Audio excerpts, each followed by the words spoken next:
मालेगाव शहरातील मुख्य रस्त्यांवरील अनेक झाडांवर खिळे ठोकून विविध जाहिरातींचे फलक लावण्यात येत असल्याचे प्रकार मोठ्या प्रमाणावर दिसून येत आहेत। या जाहिरातींमुळे झाडांचा जीव अक्षरशः गुदमरत असून त्यांचं मोठं नुकसान होत आहे। वृक्ष संवर्धनासाठी विविध मोहिमा राबवल्या जात असताना अशा प्रकारे झाडांवर फलक ठोकणं धोकादायक असल्याचं वृक्षप्रेमींनी सांगितलंय।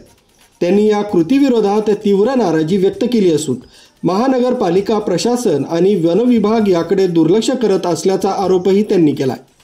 झाडांवरील जाहिरातबाजीमुळे केवळ पर्यावरणालाच हानी पोहोचत नाही तर शहराचं सौंदर्य आणि स्वच्छतेचं चित्रही विद्रूप होत असल्याचं नागरिकांचं मत आहे। शहरातील प्रमुख चौक, रस्ते, शाळांच्या परिसरात असे फलक सहजपणे दिसून येतात। वृक्षप्रेमींनी प्रशासनाला तत्काळ कारवाई करण्याचं आवाहन करत झाडांवरील सर्व जाहिराती हटवून दोषींवर दंडात्मक कारवाई करण्याची मागणी केली आहे। न्यूज ब्युरो, कसमध्ये अपडेट, मालेगाव।